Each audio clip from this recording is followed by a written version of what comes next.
ladies and gentlemen. First off, happy Halloween. It is a Monday night, a Halloween night. Hope y'all are getting ready for some nice festive activities, watching scary movies, eating Halloween candy, or sitting on your phone or mobile, any type of mobile electronic device, watching Unapologetic with Chet and Duffy right here on Fans Only Sports Network. I am your host, Chet, and to my right is my counterpart, Duffy. Duffy, happy Halloween, my man. Spooky season finally coming to an end. How are you doing today? Spooky season, man. We had a long villainous weekend. I got to see Chet dressed up as the Weeknd. He looked awesome. He looked great. I loved it. So we had a great time, and I'm happy I got to see him this weekend. But I had a great week, Halloween week here at URI. Taking a little night off probably tonight. Probably just gonna hit Applebee's after this, and with the team, with the football team, the flag football team that we just had going. We just won a playoff game, but some controversy. We went to fourth. We kind of broke some rules, but I'm doing good though. I'm doing good other than that. Doing what's on my mind right now, but it's football related, and that's what we're gonna get into soon. So I'm excited to get it going. We have not went live on Unapologetic in a couple weeks, so yeah, we went live on Instagram Thursday, or I think it was Friday morning or Friday afternoon actually. Yeah, Friday. We're gonna be going live on Instagram, live on the FO Sports Instagram on Thursdays from now on, and we're gonna be doing our show Unapologetic on Facebook for all of our friends and family, and any other podcast page we shoot this to on Mondays. So absolutely. Exciting. So be sure to check in every Monday right here on our YouTube channel, and of course on our personal Facebook profiles and the Fans Only Sports Facebook and YouTube page. We weren't able to connect it to the Fans Only Sports Facebook page for tonight, but it's right there on YouTube. And then every Thursday now, at least for the foreseeable future, we're going to go on Instagram Live and do our show there. So be sure to tune in then. And then also, Duffy, you and I already discussed this in terms of it. Sure, it's Halloween. It was a Halloween costume, but I think Chet should don the Weeknd outfit as a staple of his attire at any Fans Only Sports major sporting event that we cover throughout the broadcast season. I don't know. What do you think? Say it one more time, dude. Sorry, I was talking the flag football with this controversy. Yeah, bro. No, I was saying how funny would that be if every major game I commentate with Fans Only Sports, I don the Weeknd outfit for it. We were talking about that the last couple of days. I think you look fire. We have playoffs coming up this weekend on Fans Only Sports. We'll check out our game. Me and Chet might work together. We're not sure yet. But we have some playoff games we'll be covering, and hopefully we'll get a shot of Chet on the stream in his Weeknd fit. He has a slick red jacket. He looks very handsome in it. So thank you, dude. I appreciate that. But all right, let's not waste any more time about all this chit-chat and talk about what's going on in football, starting off with the regional, or at least the region we live in. We all know and love is New England.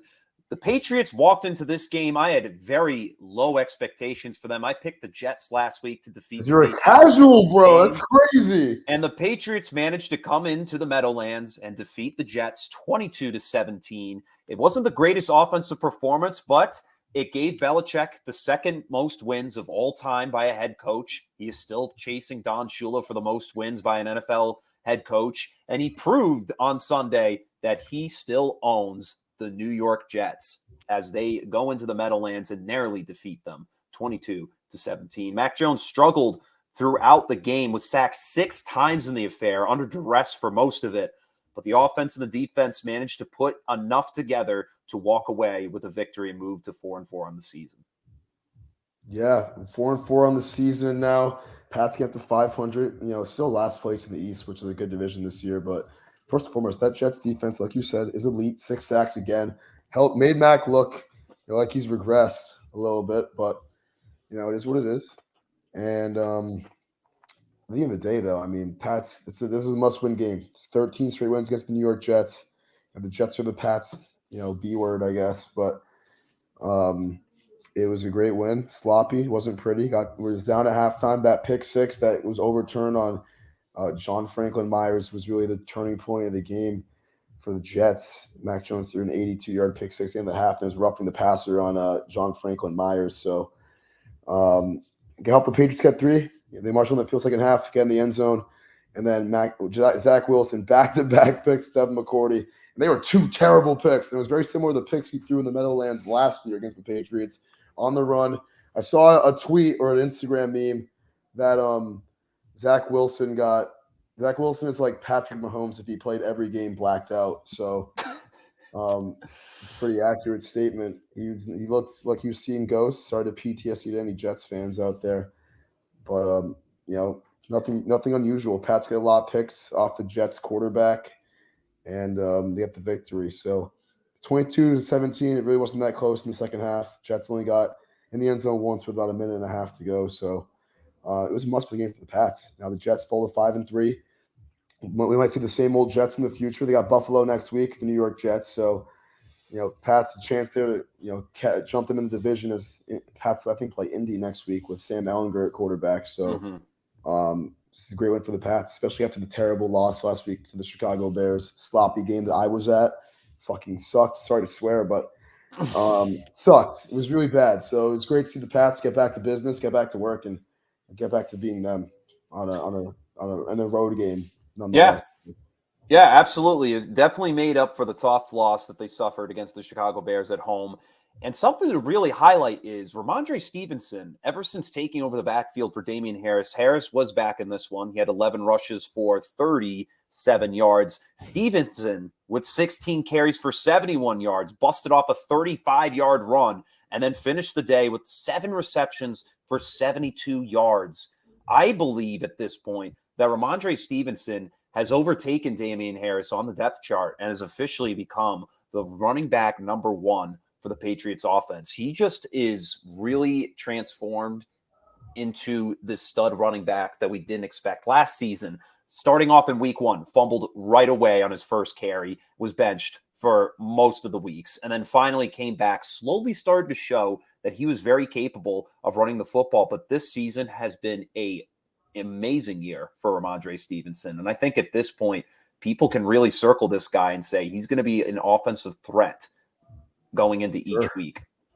Absolutely. I mean, he's an X factor week in, week out. He runs so strong. He had that huge run on that touchdown drive to be in the second half, and it really helped change the tide of the game. He's a difference maker. He's a beast. And I think I saw a tweet the other week. It was injuries are doing Belichick's job for him. And that was kind of during the whole Zappy train too, so I'm not going to get into that really because you know how Zappy was last week. But Damian Harris getting hurt opened the door for Ramondre Stevenson, and now we have a legit feature back, I think, in New England for the foreseeable future, and it's great to see. It's very admirable, very promising. But we know how Pat's running backs are. It's a revolving door with them. And we thought the same thing about Damian Harris 2 years ago. So, Ramondre's he's got legs, he's got wheels, he's got the dreads, he's got the drip. Love him. And Jacoby Myers, too. Great game. 9 catches. I think it was 9. It might have been even more than 9. He had 9 catches, 60 yards, touchdown. He's a beast. Always shines against the Jets. But Mac Jones, good second half. I mean, finished 24 of 35, still under 200 yards passing, so only averaged about 5.7 yards per attempt or something like that. But got the job done. And it's a good pick-me-up game for Mac. This is his second win of the season as a starting quarterback. Both games on the road against AFC teams. The other one being Pittsburgh back in week 2. But I'm happy to see it, man. It was a promising win. It wasn't very pretty, but it's a good defense. The New York Jets. We've seen the last few weeks. They're a stout defense. They're definitely in the top, 6 or 7 defense in the league right now. So absolutely mark on Aaron Rodgers and company the other week, and just won the last 4 games. So very momentous game for the Pats to really regain that traction in the AFC East and to kind of just minimize the Jets' momentum. Now we're going to see the same old Jets from here on out. We're going to see the same old Jets. So hopefully. I mean, Wilson, man, he sucks. He's not good, bro. I've been saying it. He's never been good. Trevor Lawrence has been shit. This 2021 quarterback draft class is so mid. It really is. 5 in the first round. And I think it's safe to say that Mac Jones is probably the best out of all of them. But the way he's been playing this year, man, I mean, just regression, but, different play caller. We got 3 guys calling plays on for the Pats. I think in a more structured offense, Mac will really set himself aside the best, but you haven't seen it this year. But yesterday, good win for the Pats, going for Mac Jones. He's now 3-0 against Zach Wilson, so it gets him up there a little bit in the rankings for me. Yeah, I mean, I definitely have to agree. I just think Mac has just definitely struggled a lot this season, and it definitely kind of comes down to, I mean, it definitely has to come down to the fact that, we have three guys calling the plays, and it's a lot for a quarterback to handle when he's got three different guys probably telling him three different things while he's going to the line of scrimmage. And then on top of that, the offensive line has just not looked what it has been before. Trent Brown has kind of looked abysmal on that right side of the line.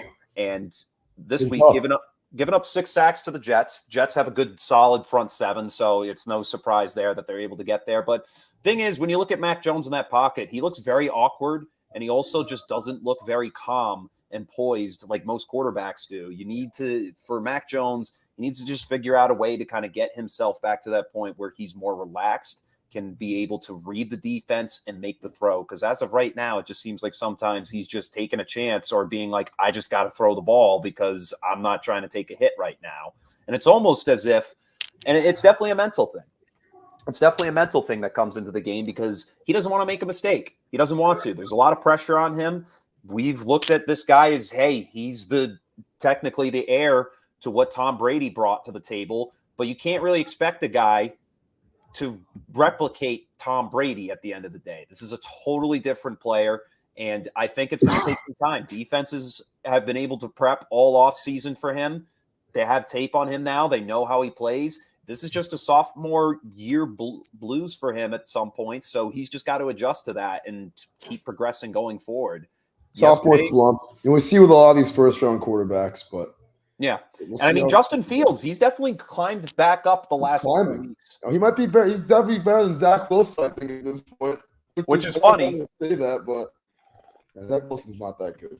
He's not that guy. It's Justin Fields. I mean, he had a good game yesterday against Dallas as well. A couple touchdown passes. I think he had 2 or 3, but he, that Bears team, they can score points. They're sneaky. They're a sneaky offense for no reason. Yeah. The last couple of weeks. So, at the end of the day, I mean, Pats, good division this year, 4-4, like I said, but still last place. So, got to keep getting these wins that you should win these games. You should win. I think yesterday was the prime example, but you didn't think so because you picked the Jets because you're Mickey. So, hey, I mean, I had some doubts. Imagine picking against your own team with the Jets, dude. That's crazy, bro. Hey, I kind of had to. The Jets kind of had me for a sec. They really did. But you know what? They proved me. The Patriots proved me wrong, and hopefully they continue to prove me wrong going forward. But a good pick-me-up win, a good confidence boost for Mac Jones going forward. And I think as long as he continues to develop going throughout the season, I'm sure he'll be fine. And he just needs to be able to seal the deal because the Patriots schedule, as we've mentioned, does not get any easier. Got the Colts next week. I mean, the Colts have not been playing well at all. They lost yesterday to the Commanders. And then after the bye week, they'll take on the Jets again at home. Then they'll go to Minnesota and play the Vikings on Thursday night. And then they'll come home and play the Buffalo Bills. And that's a game that I am not looking forward to because I have a bad feeling about that one. And interesting enough, we'll probably get to this, but I don't know if you saw that. I sent you that post today about how the Bills were actually talking to the Saints about trading for Alvin Kamara. Yeah, no shot that happens. And I can't believe that I didn't fact check us on Instagram Live last week. That was my fault. I dropped some fake news. I said I got a notification from Twitter. Kareem Hunt's going to the Bills, and it's one of those fake NFL Twitter accounts. Yeah, you fact checked it like later in the podcast, though. So. I did. It's just I should have checked it in the moment because then I went on a big eulogy about why this is so good for the Buffalo Bills. Yep, but nonetheless, Bills, they're going to be a formidable force. They've been a formidable force all year, taking down Green Bay last night. But speaking of night games, game that's going on right now that we haven't really... Cheeky transition. Yeah, a little cheeky transition. Cincinnati Bengals taking on the Cleveland Browns right now. There's about 1:30 left in the first quarter. Score still sitting at 0-0. Both teams coming into the affair right now. Bengals 4-3, Browns 2-5. Browns have really, really struggled after looking rather decent at the start of this season. Bengals have had a shaky start throughout the season so far, but they managed to kind of found their groove again. A win tonight would be crucial for them to put them another game above 500 to prevent them from hitting 500 total. But Joe Burrow already throwing a pick in this game, and that's something that he's dealt with all year is mistakes, a lot of mistakes. He's thrown a lot of picks this season, and I think if the Bengals want to walk out of Cleveland with a win tonight, they're going to have to make sure they limit the mistakes and get that run game going because Joe Mixon's had himself a very, very slow season. I mean, he's been okay. He's getting a lot of touches, but I need 30 fantasy points from Joe tonight, and he has 3 carries for 6 yards right now. But yep. We very seldom. He has 3 catches though for 5 yards. I'm getting those cheeky PPR points, but yeah, I need him to go off too in a league. Damn, both these teams not playing up to par this year. Bengals, their winning record 4-3, but we're defending AFC champs, losing games against teams that you should beat. It's not going to be the best reviews, but this is a team they should beat. The Cleveland Browns have struggled a lot this year. Fortunately for the Browns, it's in Cleveland, but right now, live update, Bengals have the ball second at midfield right now. So I'm excited to get back to watching that game after this. But, I think the Bengals should win this game. They're a better team than the Browns. I think everyone knows that. Jacoby Brissett, really not that guy. Bengals defense, pretty solid D this year. But, the Browns, how bad do they want Deshaun Watson back? I know he who must not be named on Unapologetic with TJ and B. Absolutely. TJ and B, what is this? Bro, you've done this like 3 times now. Second time I've done that. Holy sh! Yeah, Chet and Duffy, dude. Oh my god, man. I'm so sorry. It's all good. Brissett right now, 4-4, 65 yards. But this is a big game for the AFC North. There's really not a standout squad in the AFC North. And the Ravens are, they're 5-3 as well. So they just beat the Bucks on Thursday night. We didn't really talk about that game. No, we did on Friday, actually. What's wrong with me? We did. So Bengals, they got to win this game to catapult the Ravens. I don't think they've played yet, if I'm not mistaken, this year. So no, it would be a big division win to get that tiebreaker loading. But it's really between those 2 teams right now, Bengals and Ravens. And Ravens looking tough. Look at their back this year. Their 3 losses are all 3 games they should have probably won. Actually, no. The Bengals did play the Ravens. They lost 19-17. Oh, they lost on Sunday night. Justin talked right down the middle, baby. That's right. Yeah. I picked the Bengals to upset them. Ravens will. Yeah, you did because you're Mickey. The Ravens will still be in first place. That's a tough game to call. I had the Ravens -3 that game. I was pissed it didn't cover. But I like them tonight, the Bengals. So give me the Bengals tonight. I'm going to say live final score prediction, 27-20. Yeah, I still think Cincinnati will be able to walk away with a win. We haven't been able to see them put up the numbers that they, they did last season. But honestly, that team didn't really start to go off until the second half of the year, which will probably likely happen this year again, I think. We'll start last year too, for sure. And Jamar Chase injured. He will probably be out for the next 4-6 weeks. They're going to put him on IR as far as we know. So the Bengals, they're really going to have to go to T. Higgins and Tyler Boyd and Hayden Hurst and just hope that offensive line can run block for Joe Mixon, because so far it's been a very tough year for him to get the ball moving on the ground. So we'll see how things go, but I think Nick Chubb on the other side and Kareem Hunt, if they can somehow pair them together like they have been all year, get them something, but it hasn't really done much for them. Jacoby Brissett, as you said, Duffy, has just not really been the guy in that offense. And like you said, desperately waiting for Deshaun Watson to come back, but he's not going to be back till week 11. So this team's kind of just be begging for scraps really at this point. Tonight, I think, as if Cleveland's defense can hold up. Oh, dude, I'm wearing the Browns shirt, actually. I forgot about that. Which is funny, yeah. Actually, dude, give me the Browns. 23-20 Cleveland wins. Wow. I'm changing my prediction. This is a division game at home. This color scheme is so perfect for Halloween. Yep. They did that on purpose. They definitely did.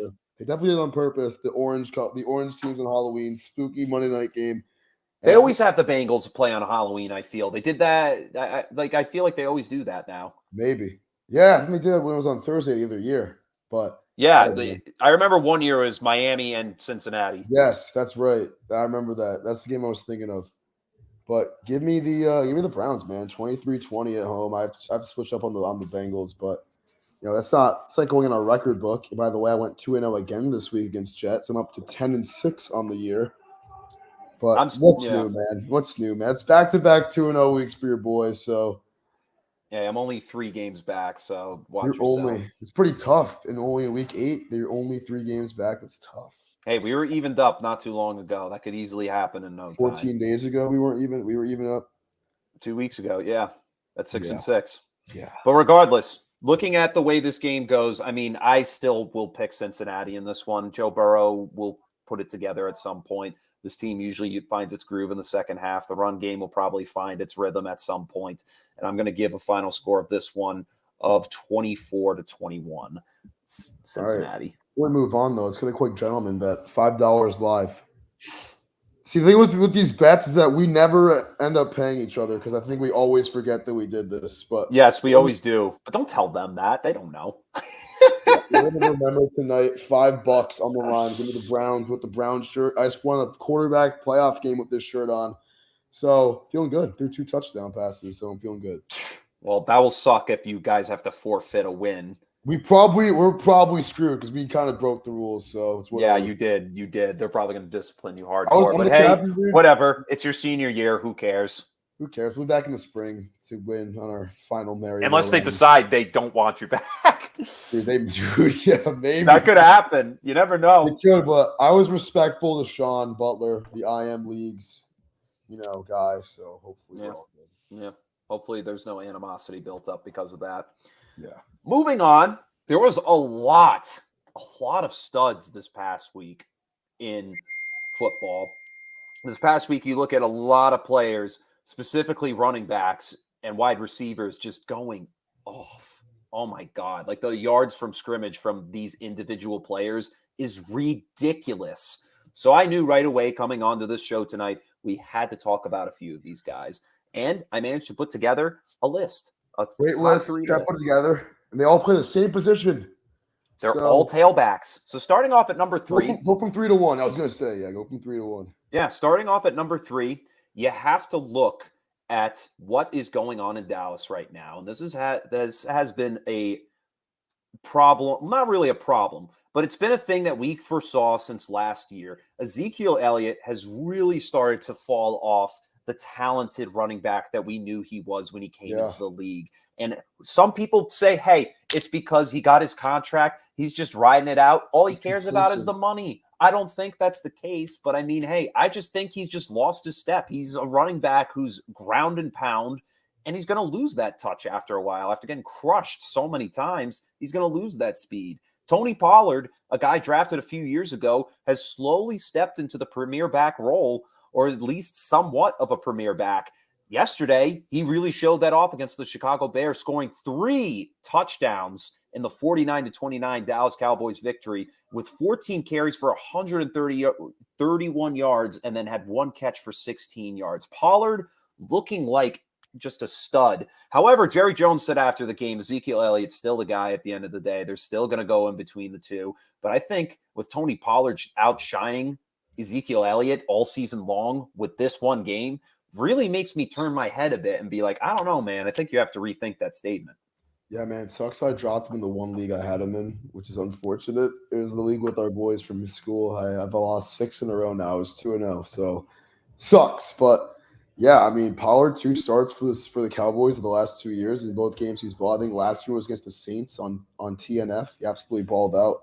And yesterday, 3 touchdowns. He had that icing touchdown in the fourth quarter of, I think it was 57 yards to pay dirt, which was amazing.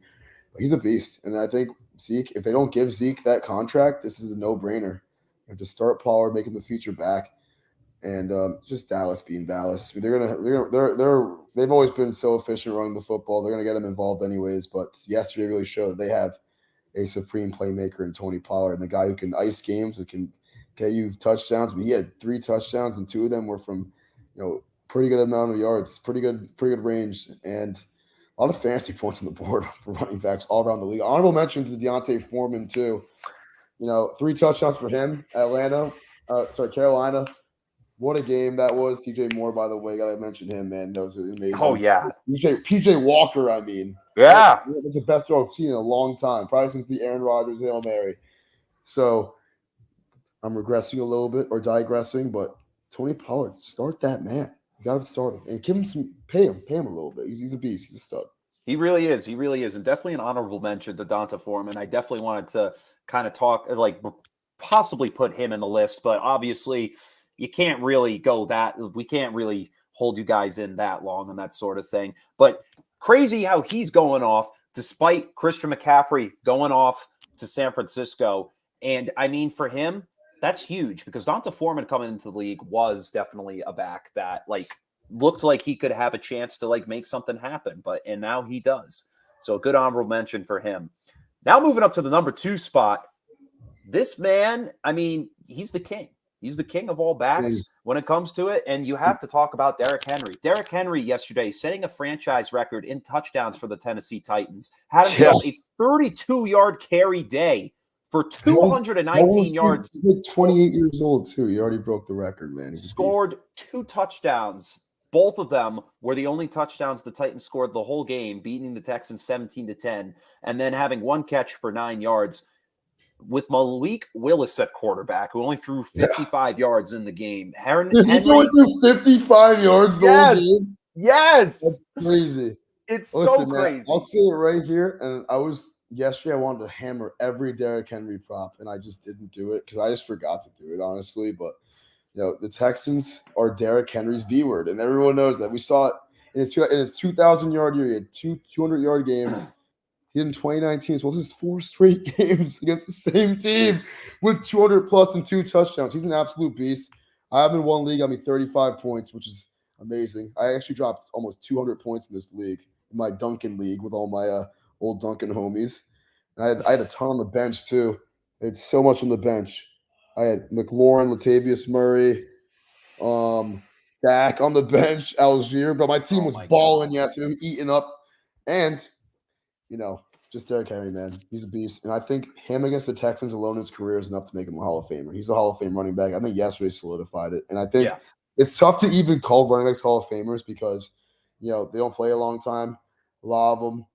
And you're going to be so great to be a running back in the Hall of Fame. You talk about LT, Emmitt Smith, AP. Derrick Henry is in that echelon. He's the best running back of our generation. It's not even close, in my opinion. The guy next on our list, you could argue he's up there too, but Derrick Henry, man, this is the king, bro. He's the king. Really is. He is.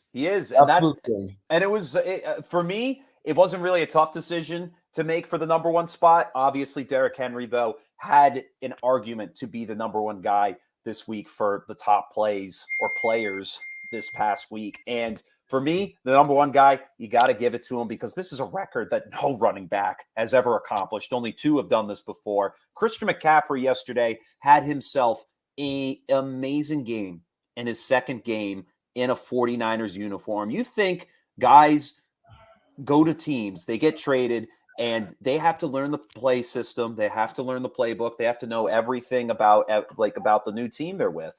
And only in his second game, Christian McCaffrey, 18 carries for 94 yards, a touchdown on the ground, and then through the air, he had himself 8 catches for 55 yards and a touchdown. And then he threw a touchdown to Brandon Ayuk for 34 yards. The only running backs to ever throw, run, and receive a touchdown were Walter Payton and LaDainian Tomlinson. He joins them as the third run, receive, and pass, right? Yes. He's the third running back of all time to ever do that. And that is quite an incredible record, which is why Derrick Henry, my God, I can't believe I keep saying that. This is why Christian McCaffrey deserves the number 1 spot this week for that record and the fact that in his second game, he is able to do this. Christian McCaffrey is all around a great running back for that. And do I think Henry had a better natural game than McCaffrey? Probably. But like you said, Chet, it was his second game in the system. And we can say goodbye to this until he gets hurt again. Let's hope he doesn't. I want some wood. We can say goodbye to this, 3-4 running back system that the Niners have. This is the guy. Christian McCaffrey's that guy's going to come in your organization and make an immediate impact. And we even saw it with Garoppolo. Garoppolo went 21 of 25 yesterday for 234 yards and a touchdown to McCaffrey, albeit. But McCaffrey, absolute beast. He had 38 fantasy points, which was unbelievable. And he's that guy. And he looked very comfortable in that Niners offense. Was phenomenal yesterday.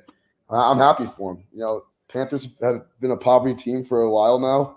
McCaffrey, he was carrying that squad, getting 55% of their scrimmage yards in 2019 and getting hurt the last 2 years. But now that he's healthy, he's back. He's a beast. He's still that guy. And yesterday really proved it. And like I said, I've said this phrase 3 times already today, but the Rams are the 49ers B word. It's unbelievable. And this is, I think, 8 straight wins for the 49ers against the Rams. I know they didn't win the one that mattered the most, the NFC Championship last year, but 8 straight regular season wins against the Rams. And it's unbelievable, that streak in general against a good team like the Rams have really been the last 5 years. That's a really good team. Shanahan owns McVay. And with McCaffrey in that system now, I mean, we're looking at a Niners team that we can see them back in the NFC Championship. With how weak that NFC is, they have some tough games coming up ahead. Not really, actually. They have the Chargers. In 2 weeks, they'll have their bye week next week. Chargers, Cardinals, Saints, Dolphins, Bucks at home, Seattle, Washington, Raiders, and the Cardinals. I mean, they could probably go another 10-7 season again. They could. I don't even think they're going to lose 4 of those games. They'll probably go 11-6. I mean, that's a good team. They looked phenomenal yesterday. That was their best game all year. The 49ers against a good team like the Rams in LA. McCaffrey, he is him. So he's him. He really is him. He really is him. And those are our top 3 players from week 8. And I think this is definitely a segment that we might have to do going forward. This is a new Monday segment. We love it already. So yeah, that's the idea. Yeah, absolutely. The idea.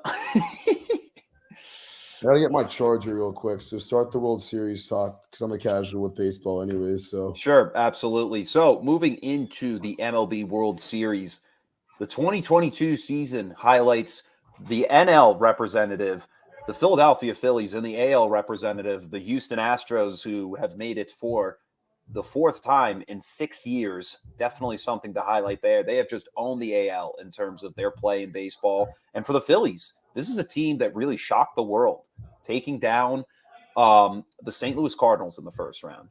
Then they go to Atlanta and take down the defending World Series champs. And then they go on to the NL pennant and then manage to take out, and I don't know why I'm drawing a blank here. I should really know who is in the NL. Oh, my God. Are you kidding me? Are you kidding me? Why am I drawing this blank?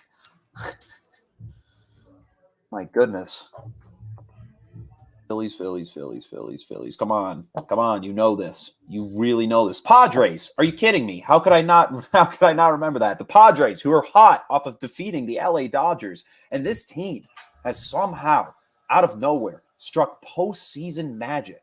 You couldn't have asked for a better look of a team that has a chance to win it all.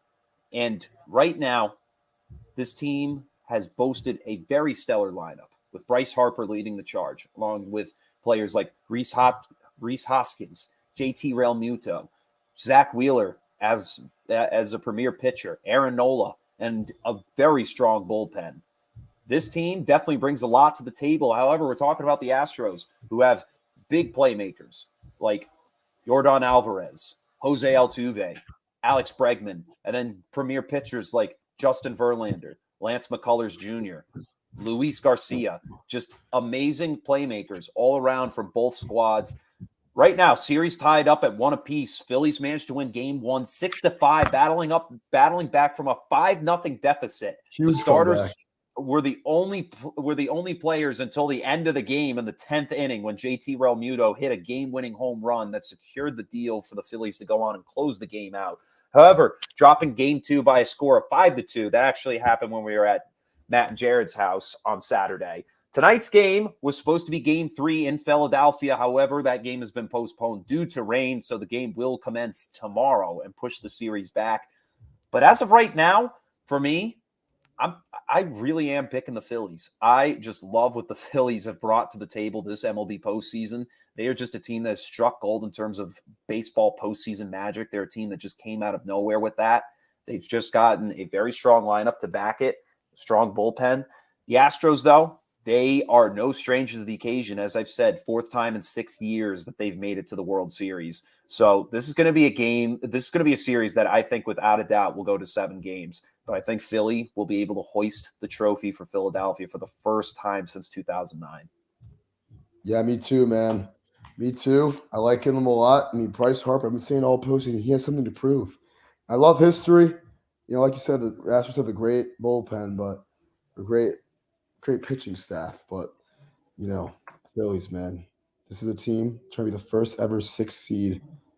The first even to make it the champion of this World Series, and now the chance to win. That'll be historic. And it's given me, you know, the last 2 years in baseball have been crazy. I mean, the Nationals being the Astros, I think as a 5 seed, was it? Or maybe it was a 4 seed. Something like that. They were a wild card team, though, right? The Nationals. I think so. I think so.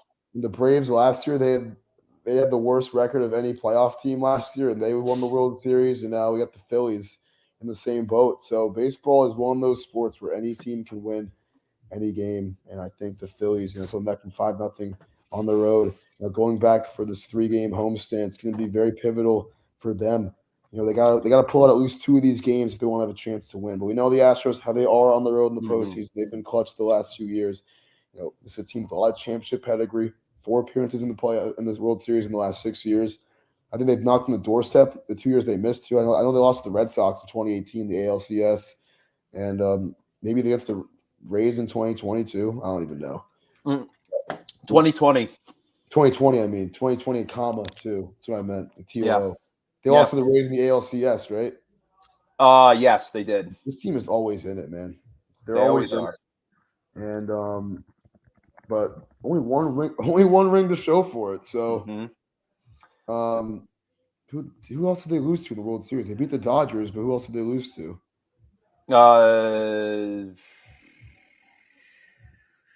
Braves, Nationals.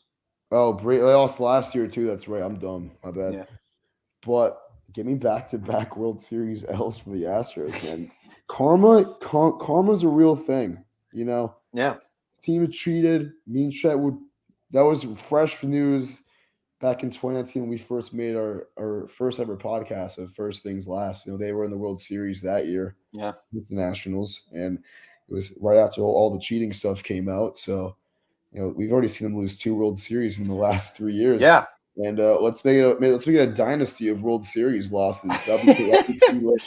It'd be just as bad as the Buffalo Bills, except they actually have a World Series to boast for it at the end of the day, except it's just the one. They do.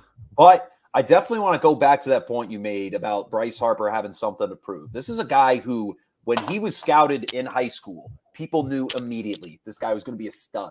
Drafted by the Washington Nationals and promoted in 2012 at age 19, went on to being one of the most premier players in all of baseball, never could get his team to the next level. And then in 2019, the Nationals decide to not retain his contract and extend him. They let him walk, and he goes and signs with the Phillies. And he says in his first interview that he's going to win a World Series championship for Washington. Washington Nationals go on to win the World Series that year without Bryce Harper. They never do it again after the fact. But all those years, it definitely was a chip on Bryce Harper's shoulder. The team he left won a World Series the year after he left. And all this time, this is his first ever World Series at all. And for him, at age 30 now, he is looking for something to prove. He came off the IL this season, hungry and ready to go, and he has had quite the postseason. He could honestly be the postseason MVP if this team makes it and wins the whole thing. But he just has a lot to prove right now, and I think he's going to help his team do it, and he's got a strong lineup to prove it. Sure does. And like I said, man, karma comes in mysterious ways, and you know, Astros losing 3 World Series they should have won. That would be awesome.